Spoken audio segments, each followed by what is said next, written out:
Hey ladies and gentlemen, Steven here from the Redolessence channel, and welcome back to another video. Thank you for watching. And in today's episode, let's take a closer look at the newest release from the company Gaultier, and this one is called In the Navy. So stay tuned.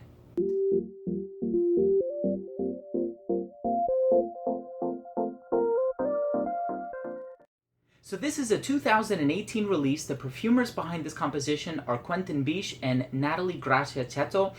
Natalie Gracia-Chetto has also done these two iterations, which are summer releases. One is Popeye, the other one is Superman, and they have a bit of a sweetness to them. It's a healthy deviation from the original Le Male, which came out in the mid-90s, composed by Francis Kurkdjian, and Quentin Biche has done Essence de Parfum, which is another beloved flanker within the collection.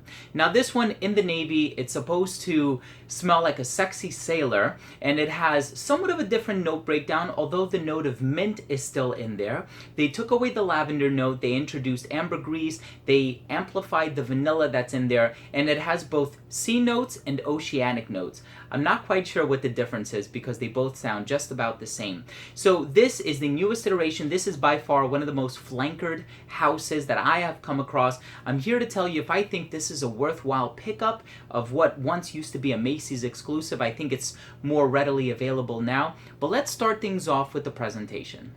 So the presentation for this fragrance is quite similar to other presentations that you may have seen within the Jean Paul Gaultier lineup.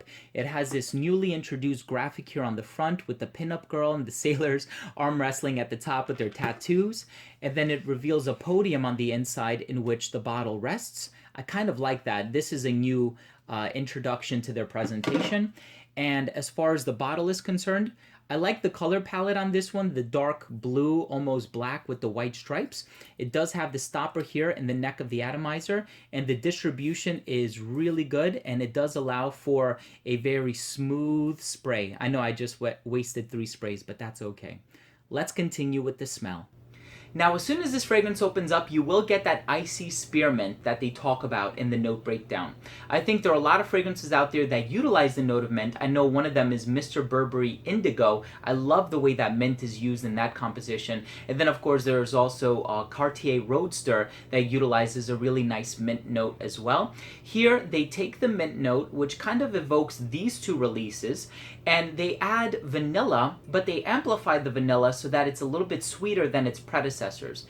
The one thing that I like about this fragrance is that as opposed to using tonka bean or coumarin like many other fragrances are, and I'm sure this contains coumarin as well, but I by far get the vanilla in a much stronger concentration than I do the coumarin, which is a good thing.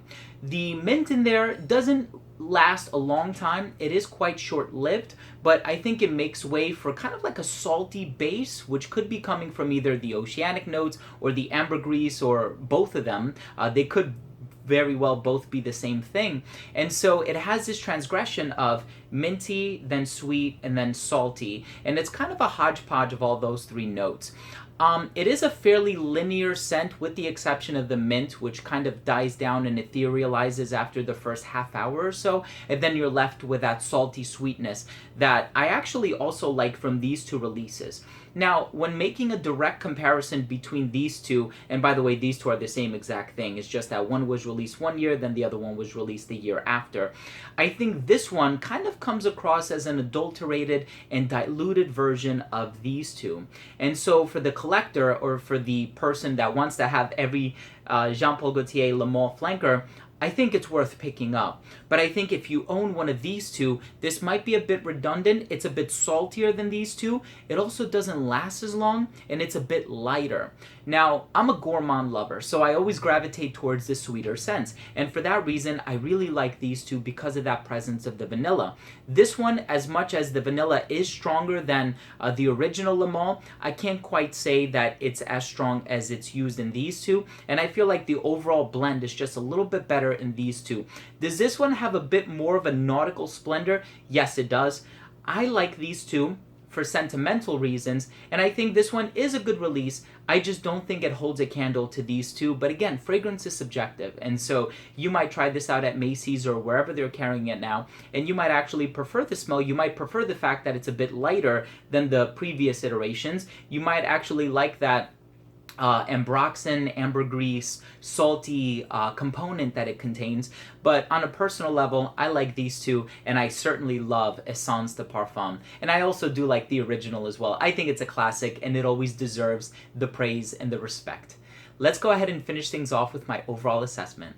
So first up, in terms of the uniqueness in the overall smell, I don't think that the overall smell is totally unique, especially considering the fact that the perfumer behind this one, or one of the perfumers behind this one, has also done the last two iterations, and this one does smell remarkably similar to the last two iterations, with the exception that it's a bit saltier and it's not as strong as the previous two. And so to a lot of people, it will send the message that it's a weaker version or it's a diluted version, but I think a lot of people that don't like the sweetness in these two, and they like it to be a bit lighter, I think they will gravitate towards this one. Overall smell is incredibly pleasant, but the longevity is lacking. I got 4 to 5 hours, which is not terrible. It is an eau de toilette concentration, so it's within average range for its concentration.